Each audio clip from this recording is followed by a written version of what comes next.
Morning everyone दोस्तों, आज है 10 अप्रैल 2024 और हम लोग करेंगे द हिंदू न्यूज़पेपर के एनालिसिस। मेरा नाम है सितेंद्र चौधरी और आज हम लोग कौन कौन से टॉपिक यहाँ पे करने वाले हैं। पहला टॉपिक हम लोग करेंगे फ्रीबीज के बारे में, जो कि एडिटोरियल में दिया हुआ है। और ये फ्रीबीज का टॉपिक हम लोग पहले भी कई बार कर चुके हैं, लेकिन क्योंकि इलेक्शन अभी सर पे है तो दोबारा से फ्रीबीज का टॉपिक एक बार हम लोग कर लेते हैं। क्योंकि हर पॉलिटिकल पार्टी अपना अपना मैनिफेस्टो जो है वो लॉन्च कर रही है, तो उसके बारे में बात करेंगे। उसके अलावा आर्टिफिशियल इंटेलिजेंस को अलग अलग कंट्रीज में किस तरह से रेगुलेट किया जाता है, हर कंट्री की क्या क्या अप्रोच है, उसके बारे में बात करेंगे। ये आर्टिकल कल आया था पेपर में, तो अच्छा लगा था मुझे, लेकिन कल टाइम की कमी की वजह से नहीं कर पाए थे, तो इसको मैंने आज इंक्लूड यहाँ पे कर दिया है। उसके अलावा हिग्स बोसोन की डिस्कवरी करने वाले जो साइंटिस्ट थे, मिस्टर हिग्स, उनकी अभी डेथ हो चुकी है, तो उसके बारे में हल्का सा बात कर सकते हैं। उसके अलावा टेलीमेडिसिन का क्या बेनिफिट होता है। देखिए, टेलीमेडिसिन के बहुत सारे बेनिफिट आपको पता होंगे, लेकिन आज एक ऐसे बेनिफिट के बारे में बात करेंगे जो शायद अभी तक आपने इंक्लूड नहीं किया है अपनी स्टडीज के अंदर। उसके बारे में बात करेंगे, टेलीमेडिसिन क्या होता है, क्या इसका इम्पैक्ट होता है। कुछ स्टडीज केस स्टडीज के बारे में बात कर सकते हैं, कुछ फैक्ट्स के बारे में बात कर सकते हैं। बहुत ही अच्छा टॉपिक है मेंस के परस्पेक्टिव से। उसके अलावा क्लाइमेट चेंज और वुमन, इसके बारे में बात करेंगे। जब हम लोग डिजास्टर्स की बात करते हैं, चाहे वो साइक्लोन हो, हीट वेव हो, तो यहाँ पे मेन और वीमेन के ऊपर इक्वल इम्पैक्ट नहीं पड़ता है। तो उस कॉन्टेक्स्ट में जो इस एडिटोरियल हम लोग करने वाले हैं, ये टॉपिक भी मेंस के परस्पेक्टिव से बहुत ही ज़्यादा इंपॉर्टेंट है। जब वीमेन ओरिएंटेड जो इश्यूज की हम लोग डिस्कशन करते हैं, तो यहाँ पे ये टॉपिक आपका बहुत अच्छा एक मेंस के आंसर राइटिंग लिखने के लिए हो सकता है। ठीक है जी, आगे बढ़े। लेकिन आगे बढ़ने से पहले फिर से वही बात बोलना चाहूंगा कि जो भी स्टूडेंट्स देख रहे हैं, तो लाइक किया करो वीडियो को, कमेंट सेक्शन में अपनी अटेंडेंस दिया करो, और उसके बाद जो है थोड़ा आप आगे बढ़ सकते हैं। चलिए, तो प्रोमिस और पेरिश। प्रोमिस का मतलब तो आपको समझ में आ ही गया है। पेरिश का मतलब ये है कि भाई खत्म हो जाना, डिस्ट्रॉय हो जाना। तो पॉलिटिकल पार्टीज या तो बड़े बड़े प्रोमिस करें, नहीं तो फिर इलेक्शन जीतना भूल जाएं। आज के टाइम पे ना लगभग एक ही मंत्रा चल गया है पूरे देश में। अब मंत्रा ये चला हुआ है कि भैया या तो बड़े बड़े वादे करिए वोटर्स के साथ, फ्रीबीज बांटिए, ये फ्री में देंगे, वो फ्री में देंगे, बड़ी बड़ी बातें, या फिर जो है भैया आपको वोट नहीं मिलेगी। और ये मोस्टली केसेस में जो बड़ी बड़ी बातें जो प्रोमिस किए जाते हैं वो इम्प्रैक्टिकल होते हैं। इम्प्रैक्टिकल, जैसे मान लो, एक एग्जांपल आपको देता हूँ। जब पंजाब के अंदर इलेक्शन हुए थे, तो आप गवर्नमेंट ने ये अनाउंस किया था कि पंजाब के अंदर जितनी भी क्रॉप्स हैं, उन सभी क्रॉप्स के ऊपर एमएसपी दी जाएगी। ये वादा किया गया था, और पॉलिटिकल रैलीज हों चाहे मैनिफेस्टो, वो सब में। लेकिन जब वही सेम पॉलिटिकल पार्टी जो है जो पावर में आती है, तो एक भी फसल के ऊपर एमएसपी नहीं दिया जाता है। क्योंकि वादे करने से डिफरेंट थिंग, जब आप गवर्नमेंट में जाते हो तो रियलिटी कुछ हो रही होती है, तब पता चलता है कि एमएसपी देना इतना पॉसिबल नहीं है सब क्रॉप्स के ऊपर एंड ऑल दैट। ये तो सिर्फ एक एग्जांपल है। इस तरह के एग्जांपल आप हर पॉलिटिकल पार्टीज के कॉन्टेक्स्ट में दे सकते हो। और इस बार जो इस एडिटोरियल में बात किया गया है, वो इन जनरल बात किया गया है, लेकिन थोड़ा सा फोकस इन्होंने कांग्रेस के ऊपर किया है। तो पॉलिटिकल पार्टीज अपना अपना मैनिफेस्टो लॉन्च करी। हालांकि आजकल मैनिफेस्टो की उतनी इंपॉर्टेंस नहीं रही है जितनी कुछ साल पहले हुआ करती थी।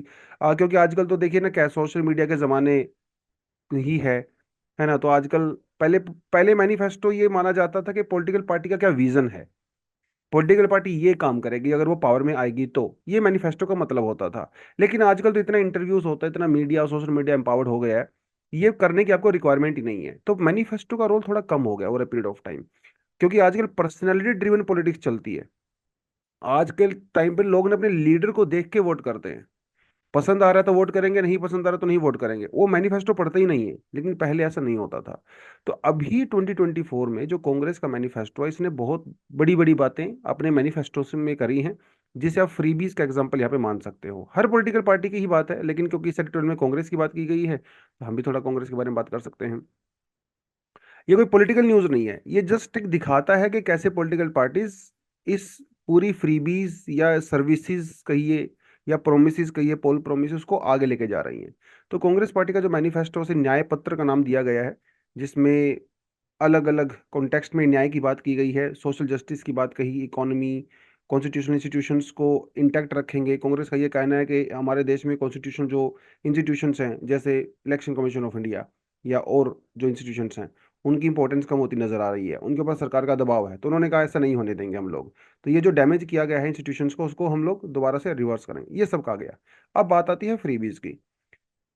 पॉलिटिकल कांग्रेस का ये कहना है, एज अ पॉलिटिकल प्रोमिस, कि हम लोग जो 50% की जो लक्ष्मण रेखा है, जो कैप है रिजर्वेशन के ऊपर, उसे कर देंगे खत्म। ऐसा उनका कहना है। ये पूरी तरह से पॉलिटिकल मूव है। उसके अलावा देश भर में कास्ट सेंसस करवाएंगे, ये उनका कहना है। उसके अलावा bail is the rule, jail is the exception. ठीक है, ये सुप्रीम कोर्ट भी मानता है कि जो क्रिमिनल्स होते हैं उनको बेल प्रेफरेंस होनी चाहिए कोर्ट की, रादर देन जेल। तो उन्होंने कहा इसके लिए हम लोग कोई कानून लेके आएंगे, और जो कानून को हम लोग रिव्यू करेंगे, इंडिविजुअल की प्राइवेसी को रिस्पेक्ट किया जाएगा। आपको क्या खाना है, क्या पहनना है, किससे शादी करनी है, इसमें हम लोग कोई झंझट नहीं करेंगे। जो मीडिया हाउसेज हैं वो सेल्फ रेगुलेशन करेंगी, तो मीडिया हाउसेज को भी हम लोग फ्री कर देंगे। ऐसी कुछ कुछ बातें कही गई। आगे बढ़े। 1 लाख रुपए हर साल हर पुअर फैमिली को दिया जाएगा, अंदर अंडर महालक्ष्मी स्कीम। अब इससे कितना ज्यादा बर्डन होगा वो तो एक अलग ही लेवल की बात है।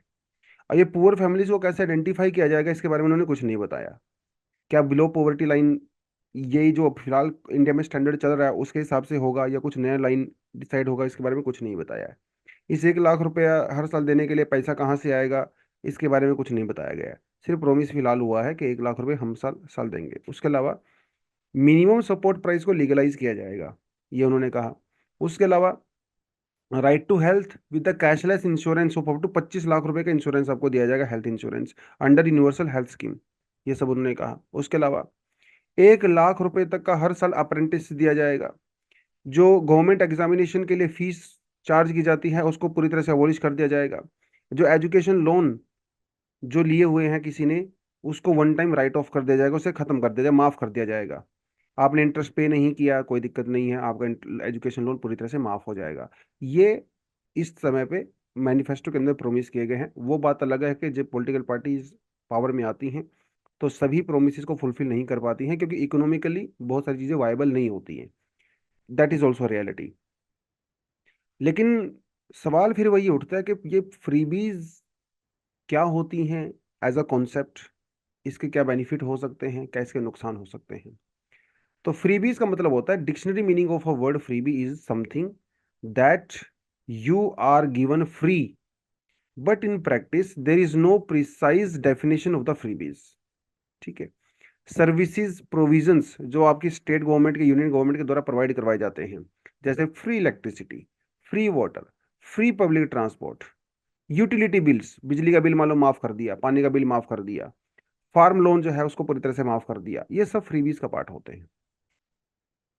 तो कुछ लोगों का कहना है भैया फ्रीबीज तो बड़ी खराब चीज है।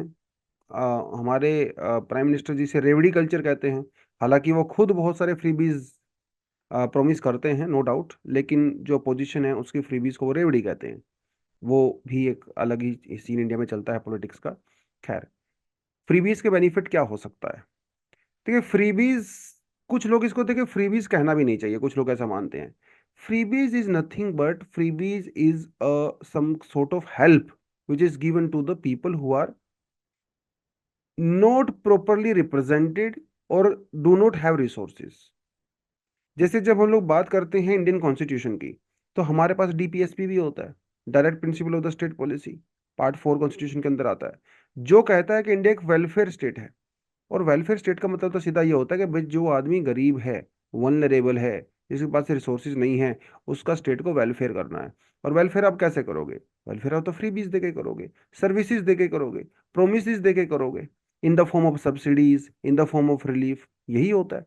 कैरोसिन सब्सिडी आपने दे दिया, राइट, एजुकेशन लोन के ऊपर आपने सब्सिडी दे दिया, फार्म लोन के ऊपर आपने सब्सिडी दे दिया, सोलर पैनल लगाने के लिए आपने सब्सिडी दे दिया, आपने सिलाई मशीन जो है वहाँ पे फ्री में डाल दी, है ना, बिजली के बिल में आपने कटौती कर दी। तो ये सब सब्सिडीज और रिलीफ की फॉर्म में बेसिकली आम जनता की हेल्प की जाती है, जो कि कॉन्स्टिट्यूशनली की भी जानी चाहिए एज पर डीपीएसपी। तो कुछ फ्रीबीज तो ऐसी हैं जिसे आप पूरी तरह से जस्टिफाई कर सकते हो, कुछ फ्रीबीज को आप जस्टिफाई नहीं कर सकते हो। ठीक है। जैसे आप मान के चलिए, कुछ स्टेट्स के अंदर महिलाओं को जो ट्रांसपोर्ट है, पब्लिक ट्रांसपोर्ट, उसे फ्री कर दिया गया, राइट। अब इससे ये बेनिफिट हुआ उन स्टेट्स के अंदर, ये देखा गया कि वीमेन पार्टिसिपेशन एक्चुअली इंक्रीज हुआ है जब वो किराया माफ कर दिया गया है। तो ये तो एक बड़ी अच्छी बात है। जिन स्टेट्स के अंदर सिलाई मशीन महिलाओं को फ्री में दी गई है, वहां पे भी देखा गया है कि महिलाओं की इनकम एक्चुअली में इंप्रूव हुई है। ठीक है, या तो वो किसी और के लिए कपड़े सिल रही हैं, एटलीस्ट घर के कपड़े तो खुद से सिल पा रही होंगी, ये बेनिफिट भी देखा गया है ना। अगर लोन वेवर किया जाता है तो किसानों के पास एक्स्ट्रा इनकम हो जाती है, जिससे वो अपने एग्रीकल्चर के अंदर इन्वेस्ट कर सकते हैं। ये कुछ चीज़ों में स्टडी ऐसी की गई है, जैसे बिहार के अंदर लड़कियों को बाइसिकल दिए गए, उसके बाद ये देखा गया कि लड़कियों का जो एनरोलमेंट है स्कूल में वो भी बढ़ा है, और उनका जो रिटेंशन है पीरियड वो भी बढ़ा है। तो वर्ल्ड बैंक का भी ये कहना है कि ये जो फूड सब्सिडी वगैरह दी जाती है under public distribution system in India, इससे इंडिया में जो पॉवर्टी लेवल है वो 7% तक कम हुआ है। तो फ्रीबीज के बहुत सारे बेनिफिट होते हैं, इसमें कोई डाउट नहीं है, लेकिन फ्रीबीज के साथ दिक्कत भी है। यस, दिक्कत ये है कि कई बार फ्रीबीज का यूज किया जाता है in a direct way to purchase votes. ये आप मान सकते हो कहीं ना कहीं कि हम लोग महिलाओं के अकाउंट में हर महीने 2,000 रुपये जमा करवाएंगे, तो कहीं ना कहीं आप इन 2,000 रुपये से क्या कर रहे हो, आप वोट ले नहीं रहे हो, आप उनका वेलफेयर नहीं कर रहे हो, आप इनडायरेक्टली उनसे 2,000 रुपये में उनकी वोट मांग रहे हो। ऐसा भी कुछ लोगों का कहना है। कुछ लोगों का कहना है कि भैया सरकार जब फेल हो जाती है अपने मिशन में, सरकार जब डेवलपमेंट नहीं कर पाती, प्रॉपर जॉब्स नहीं दे पाती है, लोगों को स्किल नहीं दे पाती है, उस केस में वो लोगों को फ्रीबीज देते हैं और उनको खुश कर देते हैं कि गुस्सा मत करो, सड़कों पे मत आओ, बेरोजगार हो कोई बात नहीं, ये लो फ्रीबी। ये भी एक चीज यहाँ पे देखी जाती है। अब इससे क्या है ना, फ्रीबी से ना प्राइस डिस्टोर्ट होता है, जिससे मार्केट में प्राइवेट इन्वेस्टमेंट कम होता है। अब जब चीज़ आप फ्री में ही देने लगे हो तो फिर मार्केट गेम तो पूरा डिस्टर्ब हो गया ना, जिसमें हम डिमांड सप्लाई की बात करते हैं। स्टेट फाइनेंस बहुत ज़्यादा डिस्टर्ब होता है। अब कितना पैसा किस कैसे आपके पास है, जैसे केरला का यहाँ पे एक बिल्कुल लाइव एग्जांपल अब फिलहाल आप देख सकते हो, पंजाब का एक एग्जांपल आप देख सकते हो, इतना ज़्यादा फ्रीबीज दिया गया कि वहाँ की स्टेट गवर्नमेंट के पास पैसा ही नहीं है। और जो पैसा वो पंजाब में है तो हालत ये है कि जो पैसा स्टेट गवर्नमेंट बोरो करती है, उसका 55 से 60% तो पुराने लोन का इंटरेस्ट देने में ही चला जा रहा है। आप इतना फ्रीबीज आपने दे दिया है, ठीक है, सब्सिडी की फॉर्म में, रिलीफ की फॉर्म में, वो सब। अब जब फ्रीबीज देने लगेंगे तो काम नहीं मिलेगा, लोग काम क्यों करेंगे भाई, सीधी सी बात है। केरला के अंदर, सॉरी, कर्नाटका के अंदर जो कॉफी प्लांटेशंस हैं, वहां पे इस चीज को ऑब्जर्व किया गया कि केरला कर्नाटका की गवर्नमेंट ने भी, सेंट्रल की तरफ से भी जो सर्विसेज दी जाती हैं लोगों को, उसकी वजह से वहां पे लोग कभी कॉफी प्लांटेशन में काम करना ही नहीं चाहते। फूड आपको फ्री मिल रहा है, घर आपको फ्री मिल रहा है, आपके अकाउंट में हर महीने जो है स्टेट गवर्नमेंट अलग से आपको अनाज दे रही है, आपके अकाउंट में हर महीने जो है 2-3 हज़ार रुपये वैसे अलग से आ रहे हैं, तो काम क्यों करेंगे लोग। तो लेबर फोर्स पार्टिसिपेशन कहीं ना कहीं इससे कम होता है कुछ केसेस में, सभी केसेस में नहीं, कुछ केसेस में ऐसा भी देखा गया है। तो ये तो इसके of course negative benefit freebies के हैं ही। तो बात कुल मिला के वही है कि वोटर को थोड़ा जागरूक होना पड़ेगा, अवेयर होना पड़ेगा, उनको ये समझना पड़ेगा इस चीज़ के पीछे पूरा गेम क्या है, और तब जाके जो है वोट करें, तब बात बनती है। चलिए, different approaches to the AI regulation, artificial intelligence की रेगुलेशन की बात कर रहे हैं। देखिए, आर्टिफिशियल इंटेलिजेंस हमारी जिंदगी का एक इंटीग्रल पार्ट हो चुका है, अब इससे आप डिनाई नहीं कर सकते। इट्स बेटर कि इस चीज़ को एक्सेप्ट करें, और इट्स बेटर कि एक्सेप्ट करने के साथ साथ इसको रेगुलेट भी करें ताकि इसका बहुत ज़्यादा नेगेटिव डिस्टर्बेंस ना हो सके। उस केस में अभी यूनाइटेड नेशन ने एक रेजोल्यूशन पास किया ऑन ऑन आर्टिफिशियल इंटेलिजेंस, जिसमें उन्होंने अलग अलग हिस्सों पे बात की है। बहुत सारी कंट्रीज ने, 123 से ज़्यादा कंट्रीज ने इसको एक्सेप्ट भी किया है कि आर्टिफिशियल, अब पूरी दुनिया ये मानने लगी है कि आर्टिफिशियल इंटेलिजेंस को कहीं ना कहीं किसी ना किसी लेवल पे रेगुलेट करने की रिक्वायरमेंट है। अगर नहीं करेंगे तो बात हाथ से निकल जाएगी और अल्टीमेटली ह्यूमैनिटी को ही नुकसान पहुंचाएगा। तो रेगुलेट करने की जरूरत तो इसको है। इंडिया की बात अगर हम लोग करें, इंडिया भी मानता है कि आर्टिफिशियल इंटेलिजेंस को रेगुलेट करने की जरूरत है, राइट। लेकिन बात वही है कि इंडिया में मोस्टली जो कंपनीज हैं जो इस सेक्टर में इंडिया के अंदर काम कर रही हैं, वो इंडियन कंपनी नहीं है, वो ज़्यादातर अमेरिकन कंपनीज हैं, राइट। और उसकी वजह से जो प्राइवेसी वाला इशू है वो एक बहुत बड़ा इंडिया में है, प्राइवेसी वाला इशू, क्योंकि ये कंपनी इंडिया में है ही नहीं, तो इंडियन रेगुलेशन पे प्रॉपर लागू भी नहीं होते हैं। एक तो इसीलिए इंडिया को आर्टिफिशियल इंटेलिजेंस को रेगुलेट करने की जरूरत है। कहीं ऐसा ना हो कि इंडियंस का पूरा डेटा बाहर चला जाए और वो उसको मिसयूज कर लें। That is why there is a need to regulate AI in India. तो अगर आपसे कोई पूछे कि why India need to regulate AI, तो इसका एक आंसर ये हो सकता है, because all these companies are foreign companies, that is why India needs to protect the privacy of its citizen so that the data of the citizen can not be misuse by this foreign companies, that is why India is in a dire need of regulating AI. तो एक answer आप definitely यहाँ पे दे सकते हो। दूसरा, India की approach क्या है? फिलहाल इंडिया में आर्टिफिशियल इंटेलिजेंस को रेगुलेट करने के लिए कोई बहुत ज़्यादा स्ट्रिक्ट कोई कानून आया नहीं है। सरकार बार बार कहते हैं कि इसके ऊपर काम कर रही है, लेट्स सी आगे क्या होगा। लेकिन यस, फिलहाल कुछ पार्टनरशिप है, पब्लिक प्राइवेट पार्टनरशिप में आप कुछ का नाम ले सकते हो, जैसे India AI compute capacity, India AI innovation centre, India AI data sets platform, India AI startup financing etcetera. But फिर भी मोटे मोटे तौर पे आप ये कहिए, हालांकि इंडिया में बहुत सारे स्टार्टअप चल रहे हैं एआई वाले कॉन्टेक्स्ट में, फिर भी इंडिया में अभी तक जो अप्रोच है सरकार की वो यही है, लेट्स वेट एंड वॉच। क्योंकि टेक्नोलॉजी वाले फील्ड में ज़्यादातर इंडिया अमेरिका या यूरोप वगैरह को फॉलो करता है। फिलहाल वहाँ पे जो चीज़ें चल रही हैं इंडिया उसको एनालाइज कर रहा है, और डेफिनेटली फ्यूचर में हम लोग वहाँ से इंस्पिरेशन लेके इंडिया में भी कुछ ना कुछ करेंगे। तो अभी ग्लोबल अप्रोच क्या चल रही है एआई को रेगुलेट करने की? तो पहली बात तो यूएन वाला हम लोगों ने देख लिया, रेजोल्यूशन वहाँ पे पास हुआ है। और उस रेजोल्यूशन का जो बेसिक मकसद है वो यही है कि जो डेवलप्ड कंट्री हैं और जो डेवलपिंग कंट्री हैं उनके बीच में जो गैप है, एआई का गैप, उसको जो है वो मिनिमाइज करना है। तो 123 कंट्रीज ने इसको सपोर्ट किया है। यूरोपियन यूनियन एक पायनियर है बेसिकली। यूरोपियन यूनियन एक पहली ऐसी बड़ी एक कम्युनिटी है जिसने आर्टिफिशियल इंटेलिजेंस को रेगुलेट करने के लिए एक्चुअली में बहुत कुछ किया है। तो यूरोपियन यूनियन ने आर्टिफिशियल इंटेलिजेंस को रेगुलेट करने के लिए अलग अलग कैटेगरी बना दिया। कुछ कैटेगरी उन्होंने ऐसी बना दी जो पूरी तरह से अनएक्सेप्टेबल है, उसको पूरी तरह से बैन कर दिया है। कुछ ऐसी हैं जो बैन तो नहीं है लेकिन हाईली रेगुलेटेड है, उसके लिए आपको परमिशन लेना पड़ेगा। कुछ ऐसी हैं जो पूरी तरह से ओपन है, आपको परमिशन लेने की रिक्वायरमेंट नहीं है। जैसे मान लो एग्जांपल के तौर पे, अगर एआई किसी ऐसी टेक्नोलॉजी में इन्वॉल्व है जहां पे आप कस्टमर के साथ इमोशनल मैनिपुलेशन हो सकता है, जहां पे उनका मास सर्विलियंस हो सकता है, उस केस में उसको पूरी तरह से बैन किया गया है। कुछ केस में आप परमिशन ले सकते हो, जैसे मान लो कोई रिसर्च वगैरह आपको करनी है, ठीक है, उसमें आपका पर्सनल डेटा यूज होता है लेकिन वो जरूरी है रिसर्च, तो आप परमिशन लेके काम कर सकते हो। कुछ केस में जो है आप ओपन एआई का यूज कर सकते हो। तो ये बहुत बढ़िया सिस्टम इन्होंने यहाँ पे बनाया है। चाइना की जो अप्रोच है वो यूरोपियन यूनियन के जैसी उतनी ज़्यादा स्ट्रिक्ट तो नहीं है, लेकिन फिर भी चाइना ने ये कहा है कि अगर कोई कंपनी आर्टिफिशियल इंटेलिजेंस का यूज़ करती है जिसमें उनके जो पर्सनल डेटा है सिटीजन्स का वो मैनिपुलेट होता है, शेयर होता है, कंटेंट के साथ छेड़खानी होती है, उस केस में हम उसको बैन कर सकते हैं, स्ट्रिक्टली रेगुलेट कर सकते हैं। यूनाइटेड किंगडम के अंदर बहुत ज़्यादा टाइट रूल नहीं उन्होंने एआई के लिए बनाए हैं। अभी उनकी जो अप्रोच है वो थोड़ी सी सॉफ्ट अप्रोच है, डिसेंट्रलाइज्ड अप्रोच है।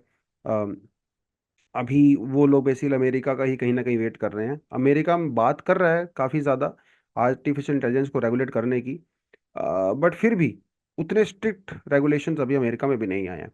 अमेरिका में अब ये देख के चलिए ना, अमेरिका में अलग अलग स्टेट्स हैं, हर स्टेट का अपना कॉन्स्टिट्यूशन होता है, हर स्टेट का अपने रूल्स होते हैं।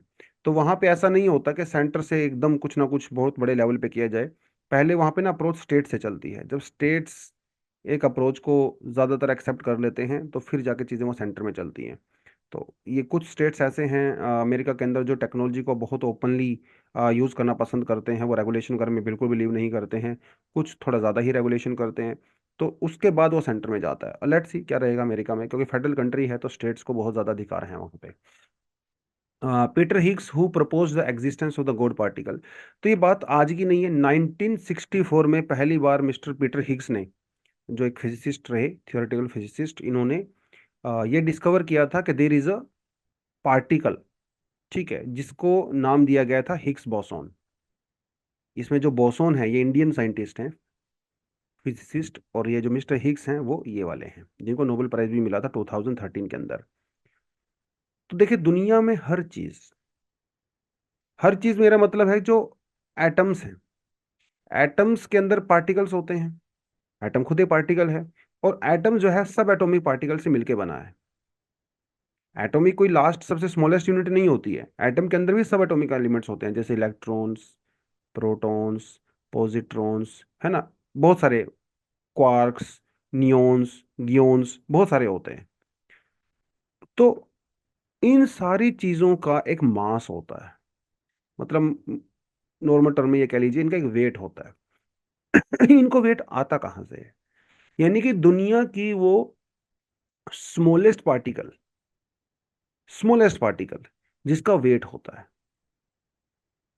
उसे कहा जाता है हिग्स बोसोन। यही वो पार्टिकल है जो दुनिया की हर चीज को, सब एटॉमिक पार्टिकल चाहे इलेक्ट्रॉन हो प्रोटॉन हो, उनको वेट प्रोवाइड करवाता है, उनको मास प्रोवाइड करवाता है। इसकी डिस्कवरी की गई थी 1964 के अंदर, मिस्टर पीटर हिग्स ने।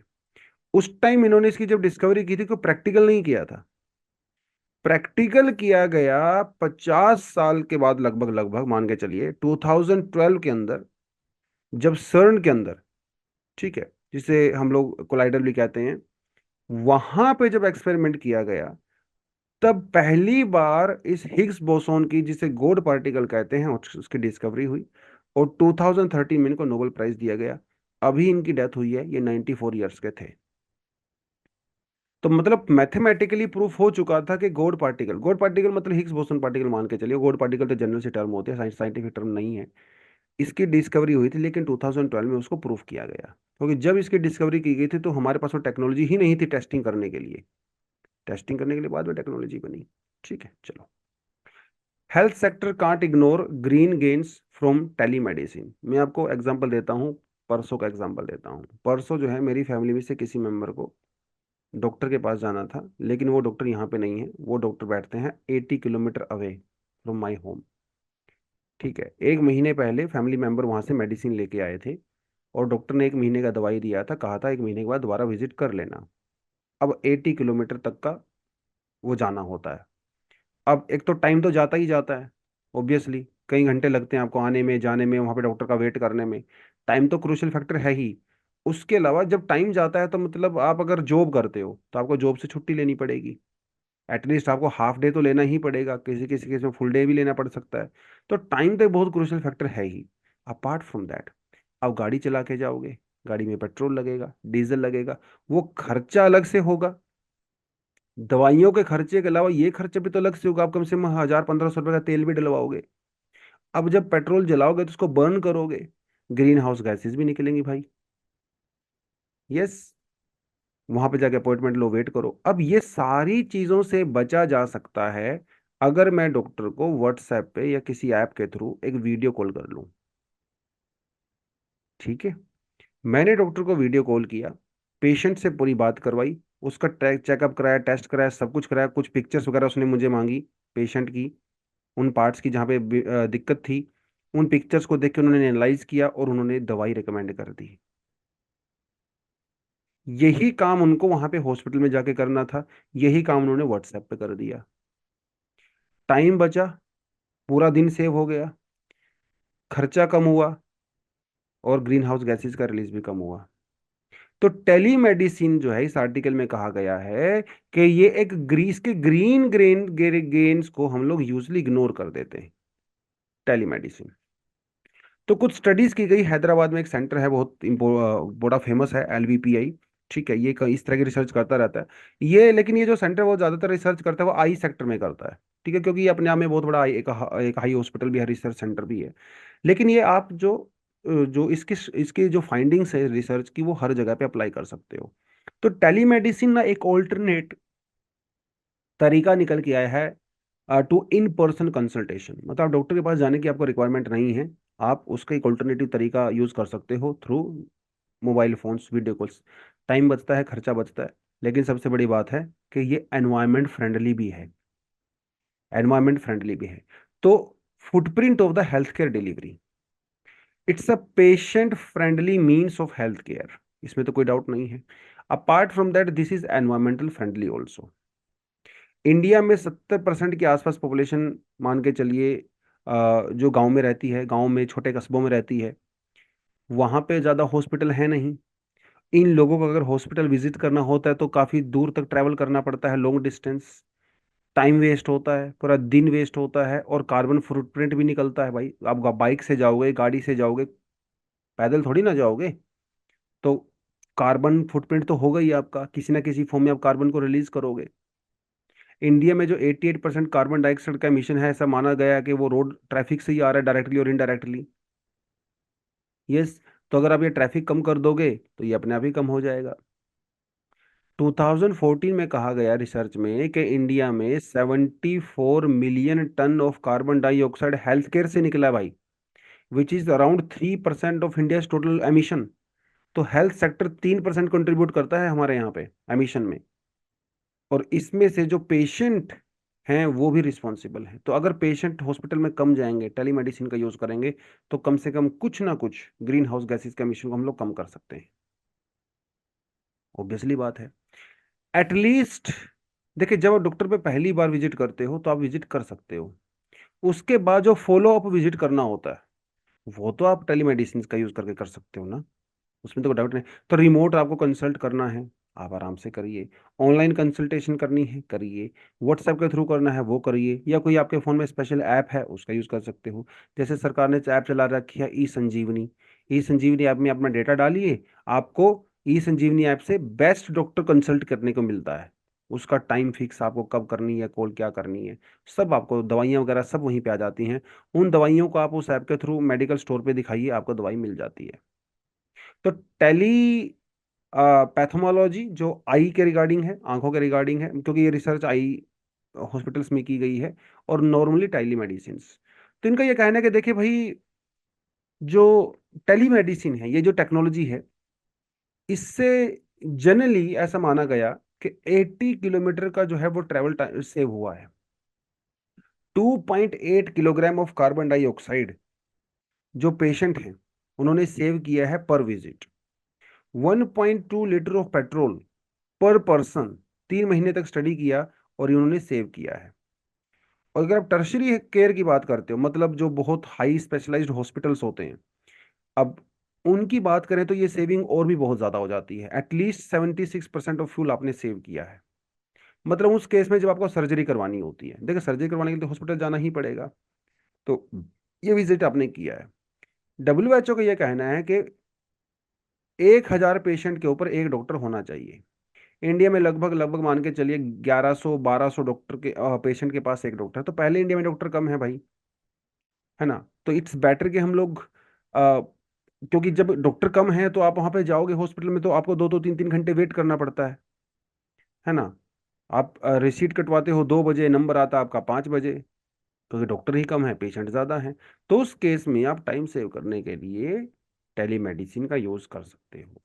अर्बन एरिया में, रूरल एरिया में जो गैप है हेल्थ फैसिलिटीज़ का, आप टेलीमेडिसिन से दूर कर सकते हो। तो बेसिकली टेलीमेडिसिन एक आपको लेवल प्लेइंग फील्ड प्रोवाइड कराती है, एक लेवल प्लेइंग अपॉर्चुनिटी प्रोवाइड करवाती है। कई बार क्या होता है कि आदमी एक डॉक्टर के पास गया, उसको उसकी रिकमेंडेशन पसंद नहीं आई, तो वो चाहता है कि वो दूसरे डॉक्टर को भी कंसल्ट करे, सेकंड ओपिनियन ले, थर्ड ओपिनियन ले। तो उस केस में आप हर डॉक्टर के पास विजिट थोड़ी ना करोगे, जाओगे। ठीक है, आपने एक डॉक्टर के पास गए, स्पेशलिस्ट थे, आपने उनसे आइडिया ले लिया क्या दिक्कत है, फिर आप 2 डॉक्टर से जो है वो फोन पे बात करके पूछ लीजिए। ये सब किया जा सकता है। तो पेशेंट को तो बेनिफिट है ही, इसका जो क्लाइमेट, ये क्लाइमेट फ्रेंडली भी तो है ना। जो क्लाइमेट फ्रेंडली, अगर आप कभी आपके एग्जाम में क्वेश्चन आता है कि क्लाइमेट फ्रेंडली प्रैक्टिस सजेस्ट करिए, तो डेफिनेटली आप उसमें टेलीमेडिसिन का एग्जांपल डाल सकते हो और आपका आंसर बहुत इनोवेटिव हो जाएगा। ये क्योंकि इसके बारे में ज़्यादा बात होती नहीं है इस सेक्टर में, तो आप यहाँ पे कर सकते हो। रूरल अर्बन डेवलपमेंट के बारे में कभी क्वेश्चन आए, वहाँ पे आप टेलीमेडिसिन को डाल सकते हो, ऑब्वियसली। ठीक है, क्योंकि आदमी जब जाता है डॉक्टर से कंसल्ट करने के लिए तो उसके पूरे दिन की दिहाड़ी चली जाती है, 400 500 600 रुपये जितनी भी है। वो तो अलग से जाएगी, डॉक्टर के पास खर्चा अलग से होगा, गाड़ी का अलग से खर्चा होगा। तो काफ़ी ज़्यादा उतने की तो दवाइयाँ नहीं आती है जितने का एक्स्ट्रा खर्चा हो जाता है, वो सब आपका सेव होगा। तो वो जो एक्स्ट्रा खर्चा आपका बचा उसमें दवाइयाँ आ जाएंगी। कितना बेनिफिट हुआ, टाइम बचा, पैसा बचा, एफर्ट बचा, पूरा दिन आपका सेव हो गया है, वो सब चीज़ें हैं। ठीक है, चलिए। अगला टॉपिक भी जो है क्लाइमेट के बारे में ही है, ये जेंडर न्यूट्रल बेसिस। तो ये कहता है कि भैया जो जो क्लाइमेट की वजह से दिक्कतें हैं ना, वो जेंडर न्यूट्रल नहीं है। वो मेन और वीमेन को अलग अलग इम्पैक्ट करती हैं।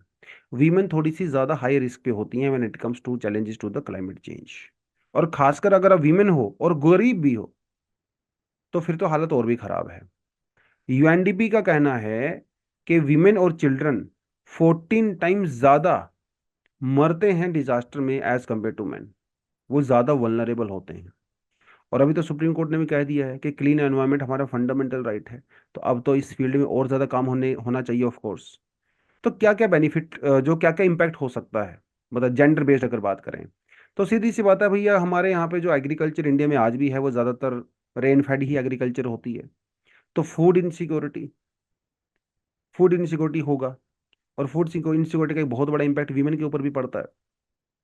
ये पहले ही हमारे यहाँ पे न्यूट्रिशन नहीं है, क्लाइमेट चेंज की वजह से न्यूट्रिशनल डेफिशिएंसी और ज़्यादा हो जाएगी, और ज़्यादा हो जाएगी। जो छोटे मार्जिनल लैंड होल्डिंग्स हैं या जो गरीब परिवार हैं, राइट, अब उनके ऊपर डोमेस्टिक वर्क का बर्डन भी बढ़ता है, वर्स्ट हेल्थ हो जाएगी।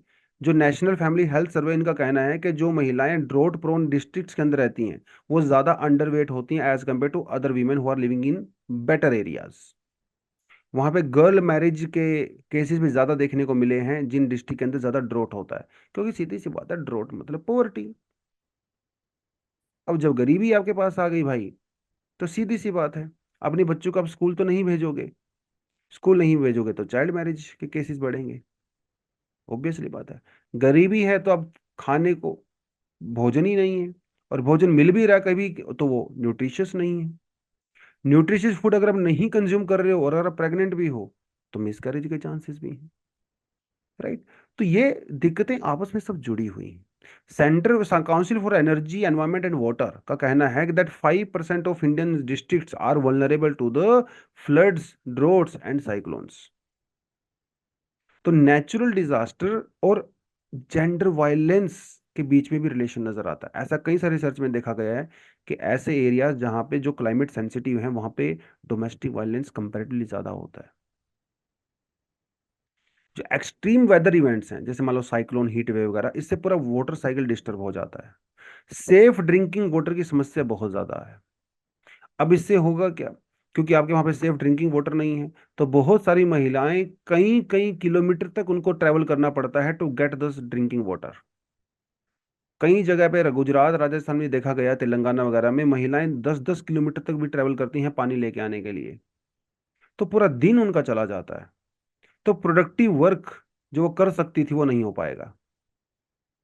राइट। प्रेग्नेंट वुमेन के लिए तो और भी डेंजरस है, उसको अगर 10 किलोमीटर धूप में ट्रेवल करना पड़ रहा है। Exposure to pollutants in the air leads to respiratory and the cardiovascular disease. तो जो महिलाएं प्रेग्नेंट हैं, अनबोर्न चाइल्ड हैं, ठीक है, तो उनको एक तो पहली बात, अनबोर्न चाइल्ड है वो, तो उसके ऊपर नेगेटिव इंपैक्ट होगा बच्चे के ऊपर। बच्चा की जब डिलीवरी होती है तो उसका फिजिकल और कॉग्निटिव ग्रोथ भी कम होती है। ऐसा कई सारे साइंटिफिक रिसर्च में देखा गया है। ऐसे छोटे बच्चे जो ज़्यादा पोल्यूशन से एक्सपोज्ड होते हैं उनकी सोचने की क्षमता थोड़ी सी कम हो जाती है। और रेस्पिरेटरी डिसीज, अस्थमा वगैरह होता है वो तो अलग ही बात है। तो इन्होंने कुछ सोल्यूशन भी डिसाइड किया, तो सिर्फ प्रॉब्लम के बारे में बात नहीं किया। ऐसा आर्टिकल बच्चों हमेशा बहुत इंपॉर्टेंट होता है जिसके अंदर प्रॉब्लम तो डिस्कस की होती है लेकिन प्रॉब्लम के साथ साथ सोल्यूशन भी डिस्कस किया होता है। क्योंकि सोल्यूशन अगर डिस्कशन किया गया है ना, तो समझ लो हमारे एग्जाम के लिए आपको कंटेंट मिल गया। तो क्या सोल्यूशन उन्होंने इस चीज का बताया है? तो सीधी सी बात है, इन्होंने बताया कि जो प्रायोरिटी ग्रुप्स हैं उनके ऊपर फोकस किया जाए।